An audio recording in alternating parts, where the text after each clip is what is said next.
Hey everybody, Uncle Rich here for Who's Telling the Truth. Guys, today is November 5th, the day before the election, and this is show 240, and the name of the show is Invasion. And you're going to say, Rich, what are you going to do? You're going to talk about the invasion, the refugees that are getting ready to invade us? Well, that's part of it. That's part of it. But actually, I'm here to talk about we're being invaded by bullshit. And you're going to say, Rich, wait a minute, wait. You can't start the show by saying something like that. Guys, I'm not only going to say it, I'm going to prove it. I want to prove to everybody that I'm the truth doctor. And tonight's show is going to consist of three things. You know, we're going to talk about the so-called invasion, and then we're going to talk about pre-existing conditions because of health care, and then we're going to talk about Medicare. And guys, I want to tell you, so tonight, you know, what we want to do is, Judy, we're going to start with clip number 02, and Bill Maher more or less hit the nail on the head when he says this election comes down to one thing. So, Judy, let's find out what that one thing is. Clip 2, please. I think the Democrats should welcome this. You either think he's a dangerous menace or you are pro-dangerous menace. I think the Democrats should welcome this. You either think he's a dangerous menace or you are pro-dangerous menace. I think the Democrats should welcome this. You either think he's a dangerous menace or you are pro-dangerous menace. To me, that's what this election is about. So, guys, we went right to the Beetlejuice moment, playing it 3 times in a row. And you know what that means? It's showtime. But, guys, the most important thing is, you know, he's talking about, is Trump a dangerous menace or are you pro-dangerous? Well, guys, either way, that means he's a dangerous menace. And when you think of menace, what's the one thing you think of? What's the one movie scene you think of when you hear the word menace? And once again, we're going to do this in Beetlejuice style. So, Judy, number 3, please. The man's a menace. The man's a menace. The man's a menace. So, guys, some people will say, Rich, so what? So what point are you trying to make? And guys, when somebody says, so what? This is what I say. Judy, number 4, please. So what? So what? So what? So what? So what? So what? So what? So what? So what? So let's dance. Friday. Now, what the devil?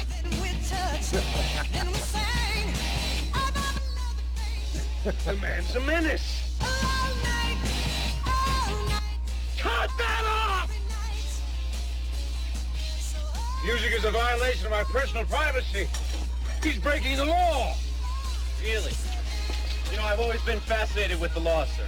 Oh, really? What areas? Oh, all areas. Personal privacy, noise, statutes. You know, I plan to go to law school after I graduated, but, looks like my folks won't have enough money to put me through college. Well, the world needs ditch diggers, too. Nice try. Bada bing. The world needs ditch diggers too. And you know what else the world needs, guys? Community access TV show hosts that'll tell you the truth, that'll get a couple of laughs out of you, and to get you to start thinking about why you need to go to the polls tomorrow. And guys, I'm just going to say, you got to vote straight D. Straight down the line, because we got to put Trump in his place. We can't let this lying sack of poop continue to run this country. And hopefully, I'm pretty sure we're going to get the House back, and hopefully we'll get the Senate back. But tonight what we're going to do is we're going to have fun, and like we do, we're going to show you the short clips first, and we're going to have some fun, and then we're going to play the longer clips so that if there's something that tickles your fancy from the short clips, when it's on YouTube, you can just fast forward it. So Judy, let's start by having a little fun, and let's show that this is an invasion. So Judy, can we have clip number, and uh-oh, I'm a little ahead of myself. Can we have clip number 11, please? Thanks. Shep There Smith we go. reading a tweet from a viewer. Sorry, Shep. We are not falling for your fake story. This is an invasion. Was the gunman watching? We may never know. But the right-wing climate was full of outrage. 6 days before the shooting, the suspect wrote, "I have noticed a change in people saying illegals that now say invaders. I like this." Invaders in the past instead 2 of weeks, illegals. the word invasion was spouted on that Fox turns on a more than radical, 60 huh? times.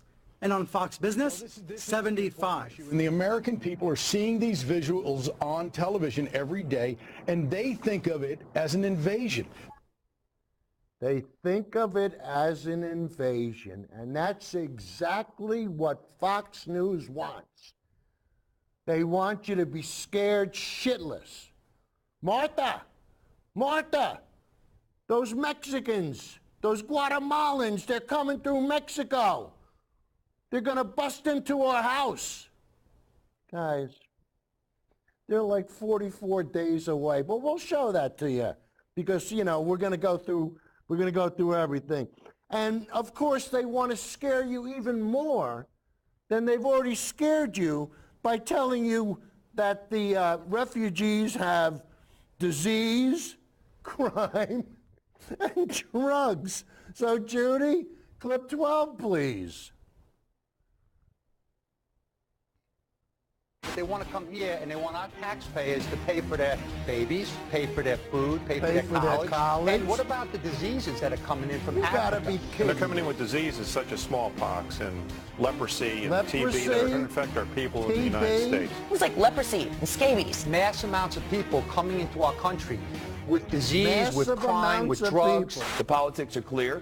Be very afraid of those coming toward us, those coming to get us, those who don't look like us and might be coming after us in our job.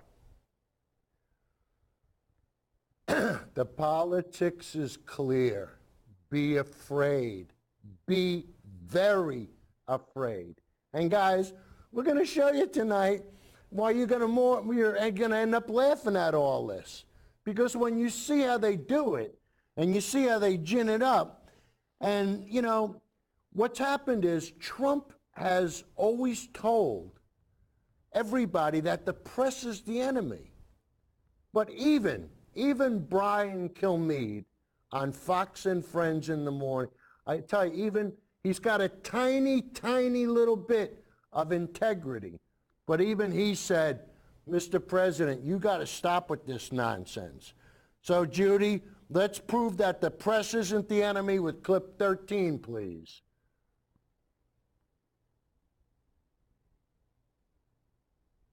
They want to come here and they want our taxpayers to pay for their babies, pay for their food, pay for their college. And what about the diseases that are coming in from Africa? And they're coming in with diseases such as smallpox and leprosy and TB that are going to affect our people in the United States. Things like leprosy and scabies. Mass amounts of people coming into our country. Well, because the press isn't the enemy, the people. Some of the things they say and the way they stack their shows, the president could look as though they're targeting him and he's got a case. But that broad statement does a lot of damage. See, that broad spectrum does a lot of damage, and Trump doesn't realize it. And guys, what does Trump want to do? Rather than promote Medicare, he wants to gin people up about the border. And I saw him do something about barbed wire. Isn't barbed wire a beautiful thing? And I'm saying, what a sick man. But guys, you know, even on Fox, sometimes, you know, some people really have to apologize. And this next clip is a couple of Trump supporters who finally came to their senses. So, Judy, number 14, please. What's your name, sir? Merlin Gilpin. Merlin and? Eileen. Eileen. And you wanted to, I just wanted to apologize for flipping you off in Tampa. Thank I you. got carried away. He wants to apologize I was for asking for flipping facts him and off not in opinions. Tampa. That's okay. That's all I know. I understand. That's all we want. That's very nice of you to I say did that. get carried away, so I just want to apologize. Well, thank you very much. Thank you very I accept much your for giving me the apology, and I hope I get to see you again. Yep, absolutely. All right. Thanks a lot. Take care, guys. See ya. And guys, where were they? In Fort Myers. So they're Trump groupies. They follow him around. And guys, this is what happens. They're fans. They're fans of Trump. And Trump is the entertainment. Trump is the star of the show. And these, I don't know if they're supporters or just fans. But hopefully, after they watch tonight's show, they won't support Trump at all. And guys, the next clip is going to be the way we can fact check everything, and especially when it comes to pre-existing conditions, because the Republican Party is going out of their way to trick the simple folk like Uncle Joey and Ken Johnson and get them to think that they want to protect their pre-existing conditions. Guys, not even close. That's why we fact check stuff. So Judy, let's have clip number 15, please. Or put another way, Medicare's 2016 administrative costs came to about $156 per person, compared to over $594 per person with private insurance. Okay, I think that was number 16, which shows Medicare by the numbers. So Judy, if we can go back to 15 and let's try to fact check, and we'll see about existing pre-existing conditions. 15, please. Sometimes President Trump just says these things and lets it go, but in this speech he mentioned it a few times. He also said on pre-existing conditions, a lot of people think it's not a very Republican thing to do. It is now. What do you make of that? You know, this is the richest claim of them all, that when you have the Justice Department in Texas fighting that these things are illegal, when you have Republicans who have voted dozens and dozens of times to get rid of Obamacare, when their legislation they propose weakens these protections, it's a really rich one to accept that they are more the party of protecting pre-existing conditions protections than Democrats, who have consistently campaigned to keep these protections and are the ones who put Obamacare on the books. Right, there may be. So guys, you saw it. It was false, right? But we're going to show you the whole clip because there's 3 things that they got wrong. All right, and the next clip we're going to show you is clip number 16. Oh, wait, no, we did that already. So we're going to do number 17, which is scrap the cap. And guys, this is something a lot of people don't know about. We did it on the last show. We ran out of time, and I promise we're going to get to it on this show tonight. So anyway, Judy, let's see what scrap the cap is all about. Number 17, please. Don't cap the amount of income that you tax for Social Security. If you make $500,000, you pay your 7% on $500,000. Scrap the cap. Scrap the cap. So let me, Scrap if I the could cap. make a comment on that. A lot of people don't even know there's a cap because they never made that You much got money, that and they right. assume you pay your FICA tax on your wages. So there are bills in the Congress, and I'm hoping you'll look at them. You would get enough money that Social Security would be solvent for the rest of this century. That's why it's called the Social Security 2100 Act. So guys, you see, that's why they call it the Social Security 2100 Act. And we'll try to get to that. No, we're going to get to that tonight. But first, you know, we keep talking about the borders. And what would Jesus do at the borders? Judy, can we have still number 18? And let's see what Jesus would have to say when it came to the borders.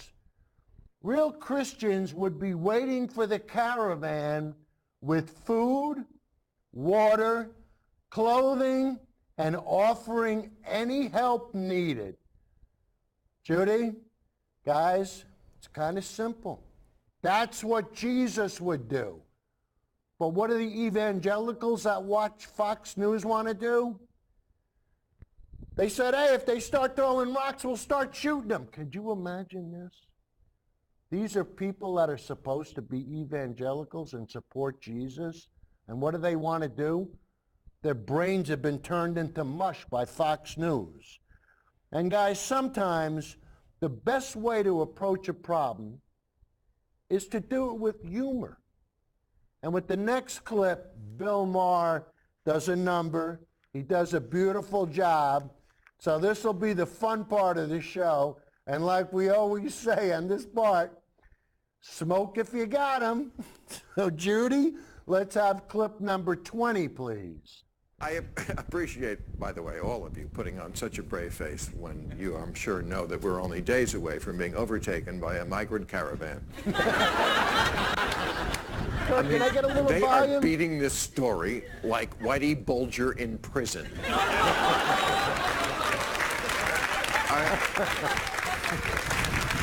I mean, every day it gets worse. Trump is like a racist Paul Revere, you know, the migrants are coming, the migrants are coming. I don't get this. The migrants are the ones living off Mexican food, and we're the ones shitting in our pants.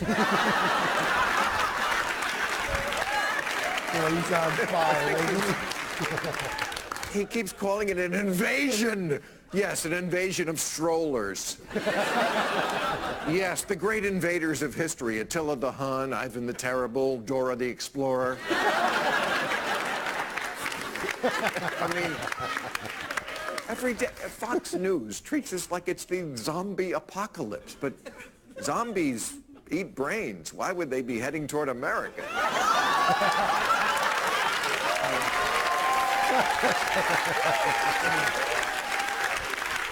I mean, Trump is sending troops, the army, to stare down the people with sippy cups. Can you imagine? I mean, I don't want to say the army is being used as props, but instead of move out, the commanding officer now says, places. Places, everyone. But, man,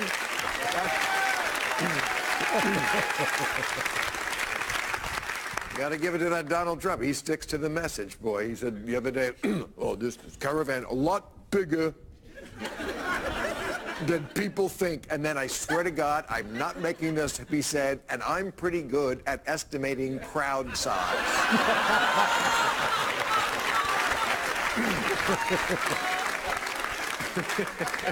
Next to modesty, it's one of my greatest gifts.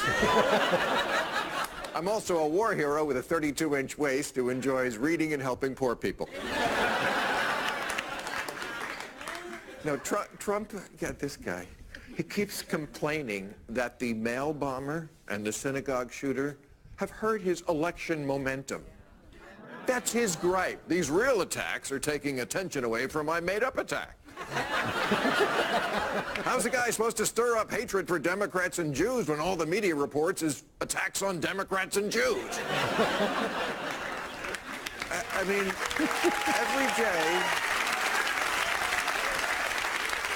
every day, he somehow finds a way to go lower.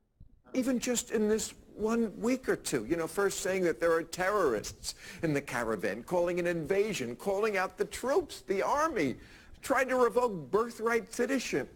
And then yesterday, the worst of all, saying anyone who throws a rock will be treated as if they have a rifle. Let me tell you something. If there was a teenager from Central America right now who could throw a rock that fast and that hard, he'd be in the Dodgers farm system already. Guys, he's good, isn't he? I tell you, he's a lot of fun, and, you know, but he's not the only one. And Brian Stelter from CNN did a beautiful clip, and he wants to explain. And I have fun with the fact that some people want to give you the idea that we're being invaded. So just watch how he does this and have a little fun with it. So Judy, number 21, please. He called migrants invaders. Invaders. He called migrants invaders, see using that, the same guys? dehumanizing language that's been saturating right-wing radio and TV. This invading horde? This is an invasion. This is an invasion. We may never know where the suspect heard these ideas or why he believed them. Fox, but we where do else? know that the hate crime coincided with a rise in hateful language. From the InfoWars fringe to Fox's primetime lineup. You have this invasion coming over every day. Almost as soon as the migrant caravan formed in Central America. It's a kind of invasion. Fox News, talking heads, and President Trump made it out to be a major threat. You do not have the right to come here. We did not invite you here. You cannot stay here. Republican leaders echoed this Man, line. oh man, We I'd have to smack treat her in this the head. as an invasion. And look at the online reactions. This is an invasion. This is an act of This is an attacking the United invasion. States sovereignty. Scroll down on any of these videos on YouTube, and the fire was raging, with commenters screaming about an invading army, even though the migrants were 1,000 miles away and fleeing danger. They're really One packing, voice on aren't they? Fox tried to point that out. The president has called it an assault on the U.S. border. It is absolutely not. But his audience rejected that. Shep Smith reading a tweet from a viewer. Sorry, Shep. We are not falling for your fake story. This is an invasion. Was the gunman watching? We may never know. But the right-wing climate was full of outrage. 6 days before the shooting, the suspect wrote, "I have noticed a change in people saying illegals that now say invaders. I like this." In the past 2 weeks, the word invasion was spouted on Fox more than 60 times. And on Fox Business, 75. And the American people are seeing these visuals on television every day, and they think of it as an invasion. Combine that with the No, claims you that tell 'em it's Democrats an were invasion. funding the caravan. Another leftist-funded operation. Laura Ingraham Leftist saying funded? leftists were aiding and abetting. Congressman Matt Gaetz sharing a video saying people were being paid to storm the U.S. border. Soros is a favorite boogeyman of the right. He's a billionaire donor, and he's Jewish. Dark corners of social media filled up with conspiracy theories, and it spilled onto TV. From the Soros-occupied State Department. This Lou Dobbs guest blaming the caravan on Soros, calling to mind an anti-Semitic trope about Jews secretly running the government. The suspect's final post on Gab blamed a Jewish refugee group for bringing in invaders. Now, the Washington Post arguing that the conspiracy theory about Soros and the caravan inspired the horror in Pittsburgh. And Adam Serwer, writing in The Atlantic, saying Trump's caravan hysteria led to this. The president's reaction? He tweeted on Monday, "This is an invasion of our country." Brian, what I'm so struck by is, do the President of the United States words matter or not? Let's just decide. So generally, up until 2016, we felt as a country that the President of the United States words mattered. But now, the White House, and this is the part that baffles me, from Sarah Sanders yesterday to the President himself, they're saying that they don't think that his words have any impact. He can say whatever he wants and people are not listening. I don't understand the logic. But I think that dodge, which is illogical, is specifically because Trump and his aides know he's vulnerable. They recognize that he's lit a fire and added more and more fuel every day and is not able to control it. By the way, he doesn't want to control it. He doesn't seem interested in controlling it. But even if he wanted to, I'm not sure he could. He has unleashed forces in this country. And so what do? They have to attack the press. They have to change the subject because they're vulnerable on this problem. They may be vulnerable, but the president is leaning in. I think it's fascinating how much he has chosen to lean in on these very subjects. And he's telegraphing he's going to do it even more over the next few days. He's using the language of invaders since the murders in Pittsburgh. He's attacked the press since bombs were sent around. He's all in. Yeah, trying to limit his losses in the midterms by saying two things. Number one, hate the media. Number two, fear the caravan. Very clear messages. I think most Americans see through them, but not all Americans. So we can talk about fear-mongering. We talk about the ridiculousness of this rhetoric, but it is effective among some people. I sure hope some of those Fox hosts, some of those commentators take a moment, take a minute to think about their role in this environment. Hopefully there's some soul-searching right now in the wake of this massacre. Brian, do you have a fever right now? I mean, what are you thinking? What are you thinking? They like ratings. They like winning the ratings war. That's what this is about. Janine Pirro may want to lay off the coffee before going on air. Well, also, maybe perhaps she doesn't know that you actually are allowed to seek asylum in this country. Or move the microphone down further. I just want to ask her, what is she so afraid of? Thanks, Brian. Appreciate it. All right, so the funerals begin today for the victims of the synagogue. So the funerals begin today. And, you know, think about the 11 people that were killed at the synagogue. And, you know, did Trump incite it? Yeah. Yeah. How about that? How about if I just say yeah? And guess what? You going to argue with me? Why? I'll do the same thing Fox does. They just come out and they say something, and then, you know, like the one guy says they were talking about disease, crime, drugs, all these different, why? So they could scare the simple folk. Oh, once they get in here, they're going to ruin the country. Guys, we have the lowest unemployment ever. We need people. There's crops rotting in the fields. These people want to picket. Shouldn't we welcome them here? But you know, there's some good news, because there are some people on Fox that will be honest and truthful. And one of them, aside from Juan Williams, one of them is Shepard Smith. And Shepard Smith breaks rank with Fox News, and he almost jumped ship. But I'm sure he makes a very comfortable living, so he wants to stay where he is. But Judy, let's see what happens when somebody is honest at Fox. Clip number 22, please. The president has said, I'm going to use Kavanaugh and caravans, the politics of fear. Caravan crisis. This is the threat of an invading force. They are a threat to our national security. This is a mob that's invading our country, and this needs to be stopped. It is absolutely not. Women, children, and men from Central America have been walking for days now. They say they're escaping violence and poverty in their home countries. Some are expected to seek asylum in the United States as prescribed by law. At 8 hours a day, 7 days a week, they're at least 44 days away. 44 People should be very concerned about what's happening here. Not according to Trump. that are trying to get a better life.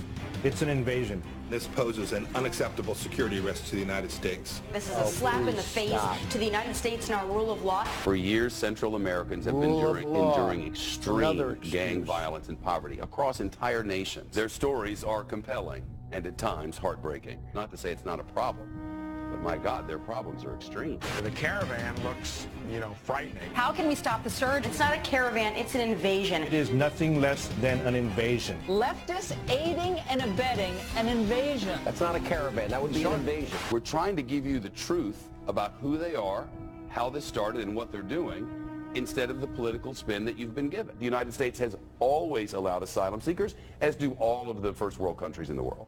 They're not coming to get anyone. They're seeking relief from their hell at home.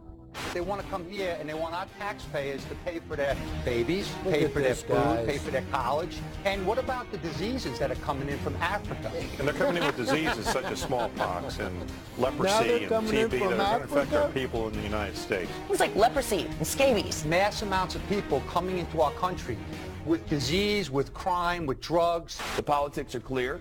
Be very afraid of those coming toward us, those coming to get us, those who don't look like us and might be coming after us in our jobs. The UN estimating the group to be around 7,000 people now. 7,000, he says as much as 10,000. What's the numbers jump? Reportedly, it is 14,000 people. It is picking up steam. It is growing in numbers. The migrant caravan growing in size by the hour. He wants there to be fear. It's the same politics we were talking about just a little while ago. They're coming to get us. They're coming to get us. There are elements of danger within these caravans. Members of MS-13, members of other gangs. And there's 13, yeah, I saw them all. caravan. How many may be potentially ISIS? They caught over 100 ISIS fighters in Guatemala. Fox News has no information to suggest anything ISIS like this is fighters true. from The Guatemala. politics of fear. That is what this is. I report to you with certainty this afternoon, with no doubt, any place in my mind that that's what's happening. A very serious, very dangerous situation is about to boil over at our southern border. an obvious major security concern for the country. Democrats don't just hope, they will ensure that the migrant caravans of today are the voters of tomorrow. This is guys, just not worth discussion because it is patently untrue. Patently If you untrue. were standing in the front door of your home and people showed up that you did not know and they had no credentials, would you let them in your house? The answer is no. Give us your tired, your huddled masses yearning to breathe free. I mean, it is what we have always been. What would it take for you to walk with your family for more than 1,100 miles in 105-degree feels-like temperature with an entire government telling you we don't want you to seek asylum from whatever it is you're trying to escape? Imagine. You're full of it if you believe what you're saying. POTUS has intel, you don't. What would Jesus do? I mean, really. And I tell you what, Jesus would probably give Shepard Smith a pat on the back. That a boy. That's the idea. Tell him the truth. But you see how Fox News tries to amp up the hatred and the fear.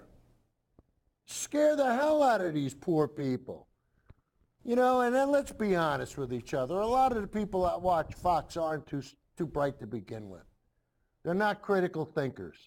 You tell them something, they never bother to look it up. They never question anything. But there are some people on Fox News that occasionally will tell the truth. And they'll make somebody stand up. And I tell you, I got to give Brian Kilmeade some credit because he said, stop. He's told Trump to stop. You're doing a lot of damage. So, Judy, let's prove my point with clip number 23, please. When I say the enemy of the people, I'm talking about the fake news, and you know it better than anybody. Fake news. You have news out there that is so fake, and I can do the greatest thing ever, North Korea, as an example. When they talk about North Korea, they say, what's taking so long? But you know they're going to be biased. Yeah, but you know they're it's going to been be going on biased. for 70 some odd years. It's my form of telling the truth. Here's the problem. We have a lot of supporters. Those supporters know that they're lying. So there is talking about his term, enemy of the people, which bothers a lot of people. I really wish he would lose that term. It doesn't help anybody. It doesn't push back on the media that he wants to push back on. And I think that it gets too many other people lying, gets shrapnel with that statement. Because the press isn't the enemy, the people. Some of the things they say and the way they stack their shows, the president could look as though they're targeting him and he's got a case. But that broad statement does a lot of damage. Well, I think he probably feels like they are not doing him any favors, and so he doesn't like them ultimately. But are they the enemy of the people? I don't think so either. Yeah. Guys, I want to thank Trump for using his divisive language, because now everybody can see how much hate he's filled with. And I tell you, you know, a lot of people are saying it doesn't look good for the midterms. Guys, I could be wrong. I may be wrong. But I really think the Democrats, especially empowered by women, are going to make things happen that people are not going to, I'm telling you. I think tomorrow the world's going to shake because everybody's had it with Trump. How many times can he look in the camera, look you in the eye, and lie to you, and people just sit there and say, oh, well, let's, I really don't care if the president lies to me. Are you kidding me? Oh, sounds like we're getting a call.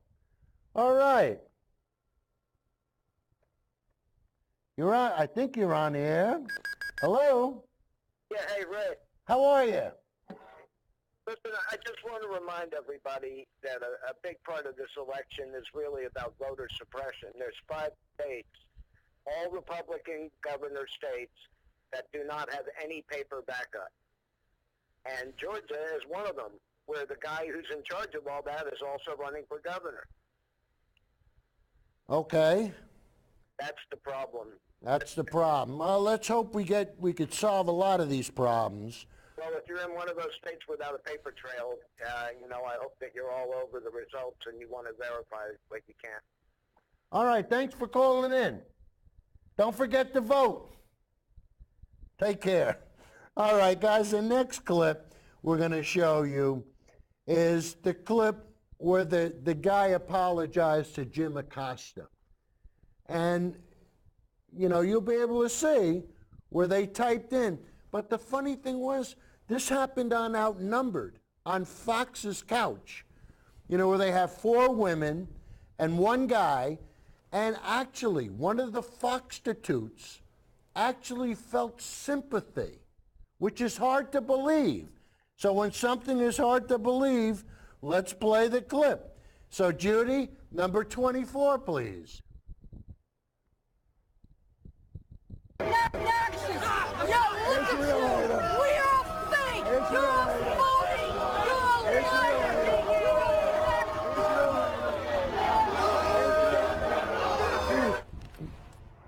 CNN's Jim Acosta, usually on the receiving end of nasty taunts and chants at Trump rallies. The network's chief White House correspondent sharing a touching moment, though, from a MAGA rally the other night in Florida. Watch. I just wanted to apologize for flipping you off in Tampa. Thank you. I got carried away. You know, it's like I was asking for facts and not opinions. And that's okay. That's all I know. I understand. That's all we want. That's very nice of you to say that. I did get carried away, so I just wanted to apologize. Well, thank you very much. Thank you very I accept much your for giving me the apology, and I hope I get to see you again. Yep, absolutely. All right. Thanks a lot. Take care, guys. See ya. Acosta tweeting, had a hell of a night in Fort Myers. This man apologized for giving me the finger at a rally earlier this year in Tampa, Florida. And this guy was apologizing for giving him the finger in Tampa. That's nice. They apologized. You know, it's always good to apologize. Watch He was what this gracious. clown He accepted says. it. What a lovely moment. Why are you laughing, Where was Jim Acosta's apology? Oh. Where was Jim Acosta's apology? Can you imagine that guy this? and all He doesn't stand there and scream. Calling Trump. Guys, you see how it works? You see how it works? You know, and I tell you, now you know why I watch Fox News. So I can catch the stupidity. Right, Uncle Joey? And guys, the next clip is going to be the one with the pre-existing conditions and the fact checks. So if anybody tries to give you the double reverse on the Republicans trying to protect pre-existing conditions, say, I saw Uncle Rich's show, and I saw Ali from from Vesey and Rule, Ali Vesey. And guys, hey, let's put the cards on the table, and you can see for yourself. Judy, clip number 25. And Republicans will always protect Americans with pre-existing conditions. Yeah, that's why we you're in protect court you. right now, Pre-existing conditions. Bonehead. He doesn't That was care what President he Trump lies. last night in Houston, pushing his message ahead of midterms to blunt Democratic attacks on the GOP for trying to strip away protections. But let's dig into pre-existing conditions and health coverage in the United States in recent years. According to the Kaiser Family Foundation, more than 52 million non-elderly Americans suffer from a pre-existing condition. 52 million, for which they could have been denied health care before the Affordable Care Act went into effect. It's important to remember what counts as a pre-existing condition. Diabetes, heart disease, genetic diseases like muscular dystrophy, epilepsy, cancer, mental illness, and there are many more. Joining me now, NBC News political reporter and fact-checker Jane Tim. Her latest article up now on NBCNews.com goes into all of this. Jane, this is crucial because this is at the basis of what Obamacare was. People seem to have forgotten. They've got amnesia about what life was like before Obamacare if you had a pre-existing condition. President Trump says this: we totally support people with pre-existing conditions. How does that stack up to your research? It doesn't stack up, Ali. We see the Justice Department, Trump's lawyers down in Texas arguing that the coverage and the insurance that these people will get through protections of pre-existing conditions through Obamacare that's illegal. And if they succeed in that lawsuit, these protections are toast. They're gone, right. And remember, again, it's insurance companies that insure you, and that's part of the problem. Also, there's another claim. Republicans will also protect patients with pre-existing conditions. Similar problem?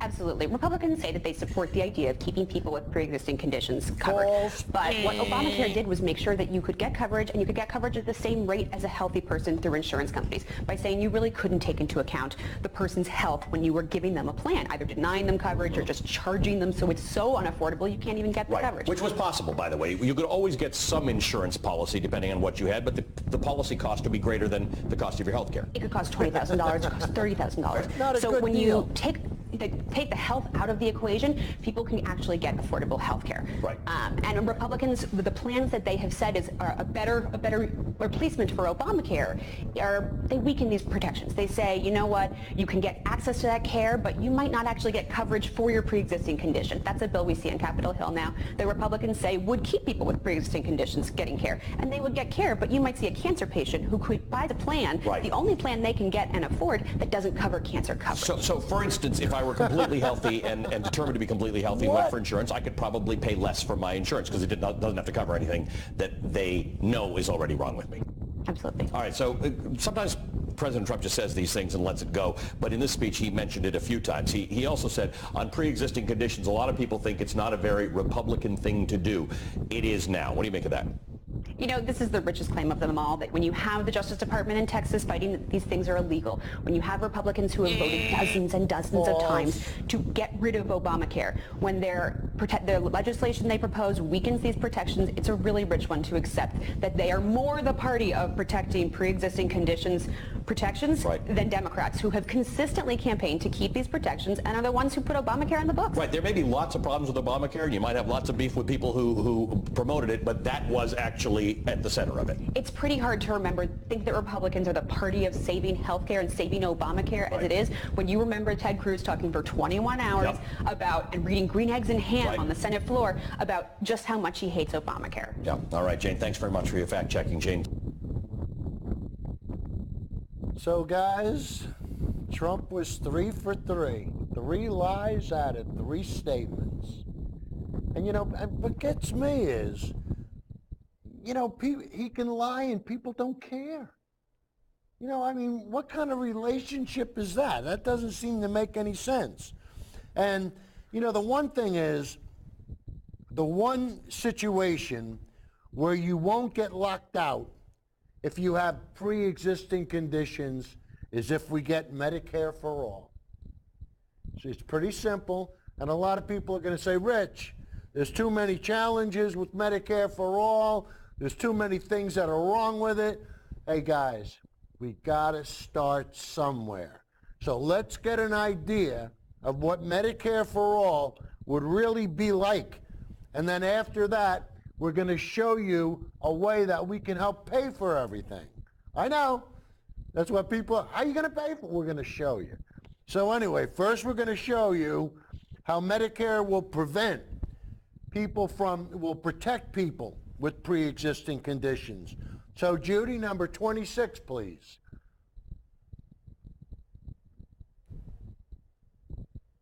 The more Trump and Republicans in Congress try to undermine the Affordable Care Act and raise the cost of health care, the more American people continue to push back.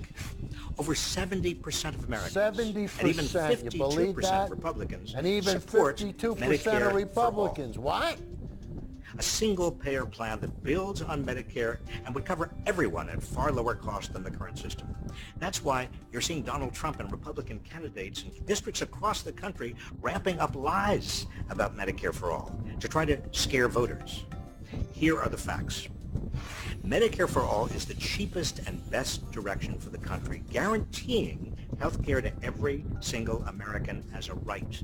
Private for-profit insurers spend a fortune trying to attract healthy people while avoiding sick people, filling out paperwork from hospitals and providers, paying top executives and rewarding shareholders.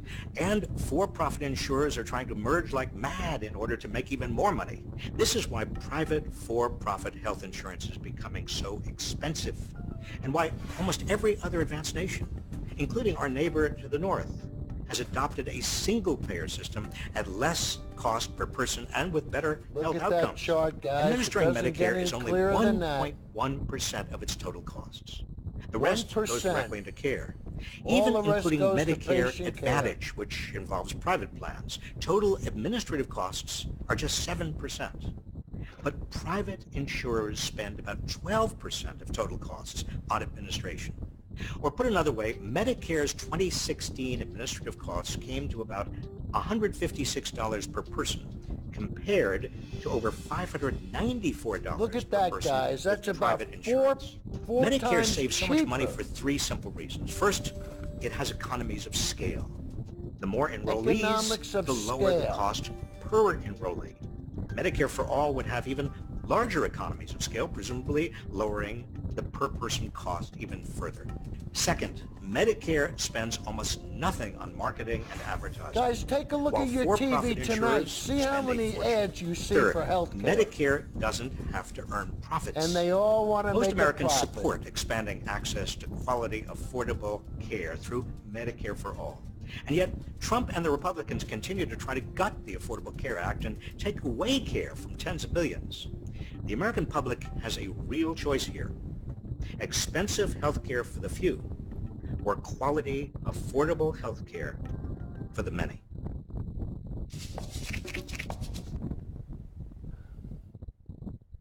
Guys, hopefully this election is going to help bring about the change that we need, because everybody's had it. Everybody has had it with being ripped off by the insurance companies.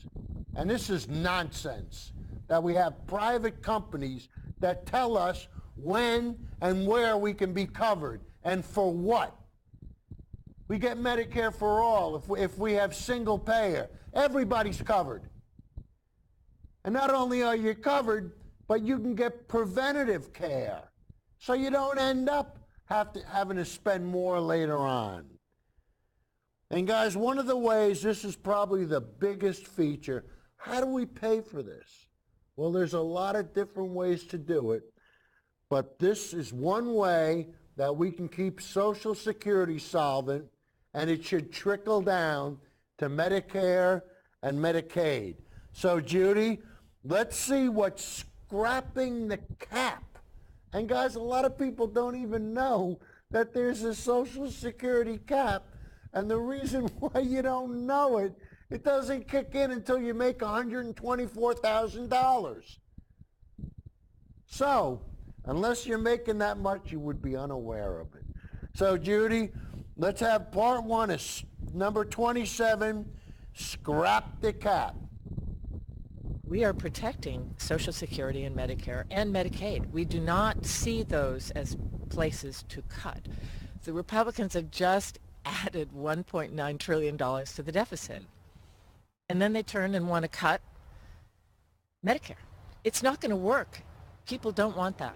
There's a whole other push on the left now to say, look, the only good thing that came from this tax cut is now Republicans can't talk about the deficit. My point about the deficit is that the Republicans are unbelievable hypocrites. Right. The Republicans love to spend money. They just don't want to spend money on the people of the 5th District. And it is very frustrating because I see people really struggling, you know, and especially elderly people.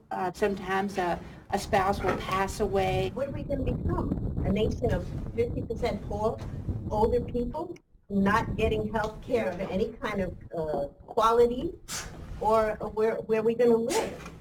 That's what it was before Social Security came into being. 50% of the population was under the poverty level. Okay. Social Security brought the seniors above poverty level. Your opponents and the Republicans say, well, we can't afford it, we can't afford it. When you put $1.9 trillion onto a credit card, which is what they've just done, asking our grandchildren to pay for it, and then you turn around and you say, oh, I just did something really expensive. I guess I better find something to sell off. If your priority are very, very big donors and major corporations and giving tax breaks to those people, and of course 83% of the tax advantages go to those groups, then it's easy to turn around and say, well, we could cut these programs that, other people desperately need, but our friends don't desperately need them. When you go to Washington, you might not need these. I know you've been a terrific journalist, but in case you have to mix it up with your colleagues in the Congress, you put those. And the thing that strikes me the most about your opponent is his commitment to join the Freedom Caucus. The House voted on a budget last year that cut the Medicare program by $500 billion, that cut the Medicaid program by $1 trillion. The Freedom Caucus had a budget, it didn't pass, but the Freedom Caucus that he's going to join has a budget that's even worse. This is a huge issue. We have a lot of older people in the district, and people understand those numbers, and they really don't want that to happen. So guys, you could see what she said.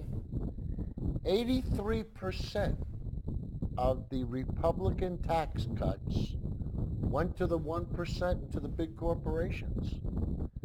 And guess who donates to the Republican Party?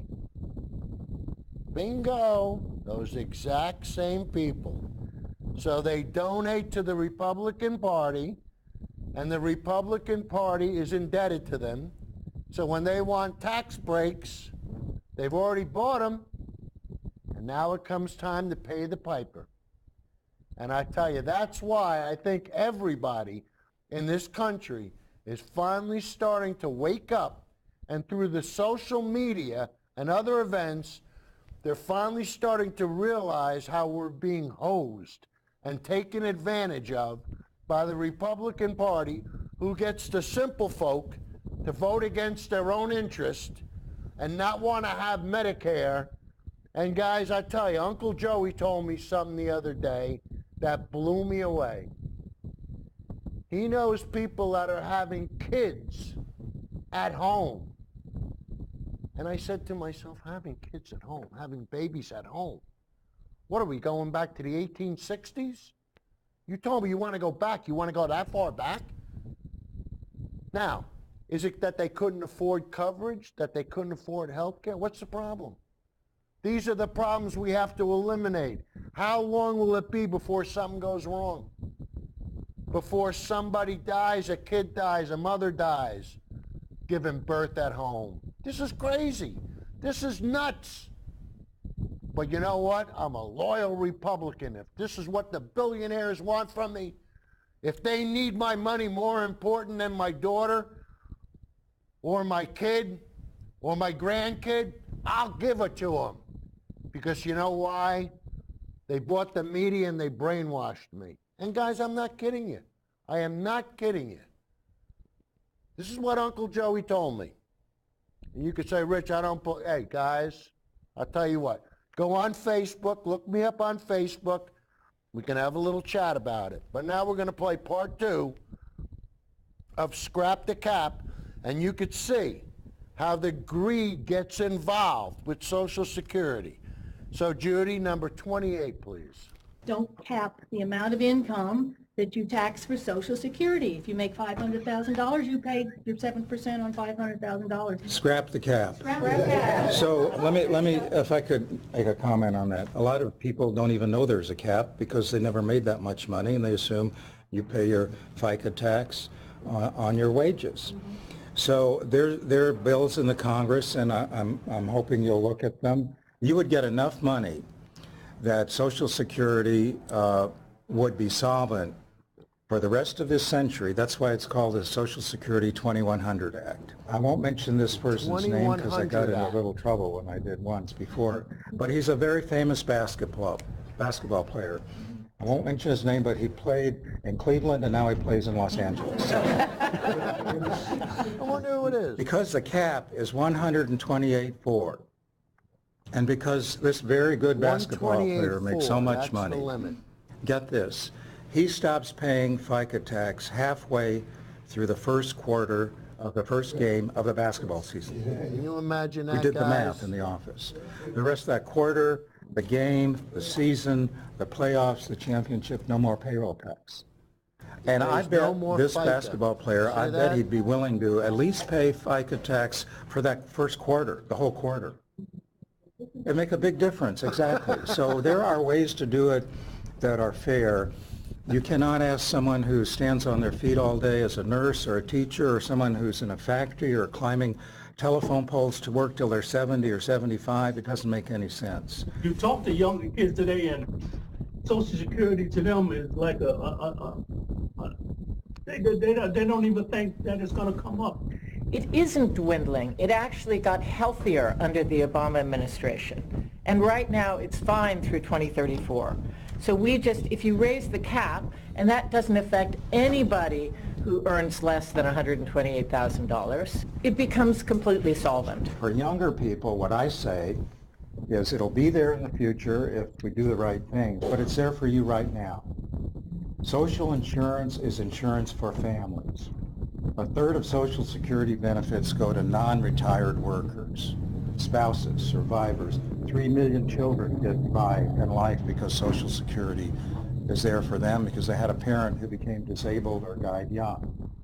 If you are, for example, a 27-year-old working wage earner and you have a spouse and 2 children, you have right now about $500,000 in value of life and disability insurance because of Social Security. Never mind when you retire, but right now. So go Leslie.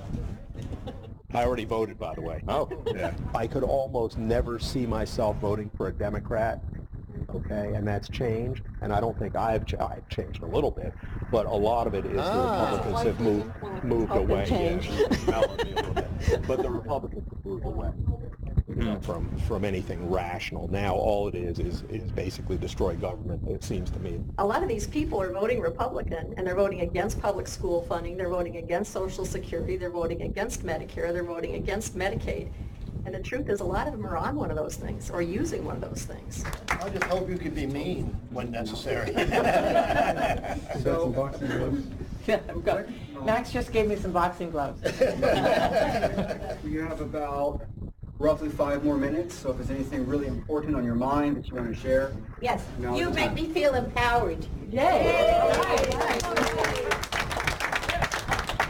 Remind everybody, when we get in, we have a plan, guys, which is we're getting buses. Look, you still got the bleed through, but guys, hopefully tonight you'll have learned something about a cap on Social Security. And if we raise the cap, like he said, if that basketball player would pay FICA tax for the whole first quarter. And guys, I'm telling you, some of these ball players and some people, the amount of money they make, it's amazing. I mean, it really, so if you're making that much money, is it going to hurt you to pay a little bit more into FICA? Of course not. But, you know, people say, oh, we can't afford it. Yeah, we can afford it. There's a lot of different ways we can afford it. So, Judy, let's see. Hey, Marco at Martino's really hooked us up today. So, Marco, thank you very much. I want to thank Judy. I want to thank Kurt. I want to thank Candy. You know, everything's going pretty smooth over here. We're finally starting to get all the pieces together.